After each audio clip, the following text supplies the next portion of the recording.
Joining us now is the Sheriff of Terrell County, Texas, Thaddeus Cleveland. Sheriff, welcome back to Victory News. Howdy, Mike. It's great to be back on Victory News with all of y'all. Thank you. Sheriff, yesterday, former President Donald Trump called for the death penalty for illegal immigrants who kill U.S. citizens. Watch this ad featuring Jocelyn Nungari's mother to understand why. Under her being vice president of this country, my daughter's life was ripped away from her. My daughter is 6 feet in the ground based off of policies that she allowed to keep.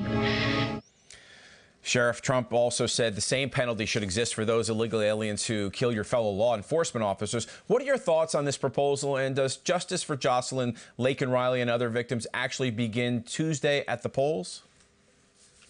Hey, you know what? I most certainly agree with the president's, words on the death penalty. And look, that's why we're still the greatest country in the world. And what I mean by that is when you step foot into our country, regardless of who you are, if you're here legally or illegally, you have the same rights as American citizens. That's what makes us great.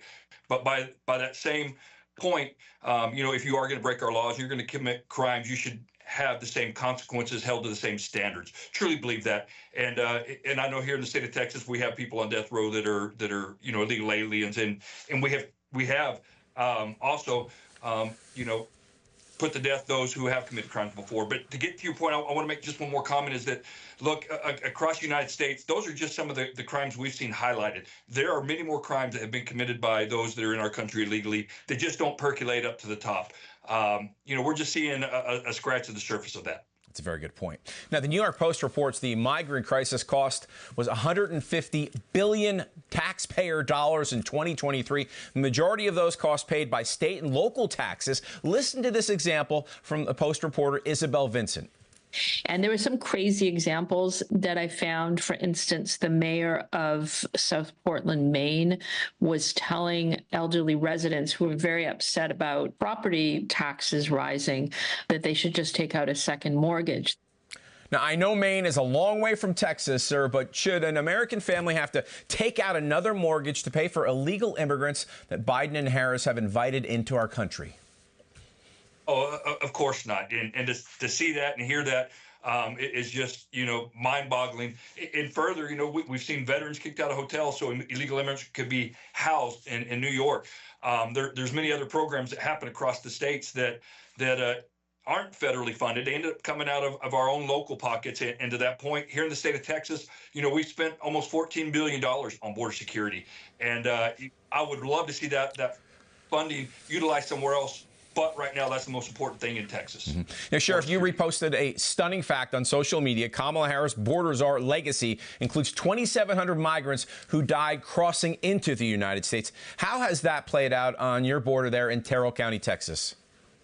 Hey, you know what, Mike? Look, we've seen more deaths along our border over the last 4 years than we've ever seen before. And my county is a fine example of that. Historically, we'd have about one death a year prior to this administration. And since this administration came into office, we've had 42 deaths.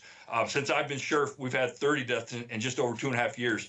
So, I don't care if you're here legally, illegally. That's still someone's loved one. That's still a human being. And to have to go out and put those people in body bags, not just myself and my deputies, that's something that we've experienced, and I don't wish upon anybody. No kidding. Wow. Now, people now come across from all over the world, across our border, our southern border, even from countries that are recognized as harboring terrorists. Where have people come from that have crossed into your county, sir?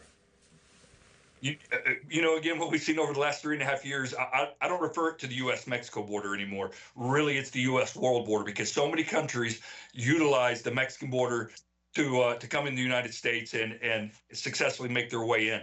Here in Terrell County, what we see is predominantly Mexican males crossing our portion of the border. It's not what you see happening down in Eagle Pass, El Paso, or out in Arizona or San Diego. What we have here are people from Mexico that are crossing our portion of the border. So I think, even though that's kind of what we've historically dealt with, we have it better off, if that makes any sense to you. Understood. Now, learn more about Sheriff Cleveland by following him on X at Sheriff Thad. Great to have you back with us, sir. Thank you, Mike. God bless you. Adios. You too. Tim. God bless, Sheriff, and all.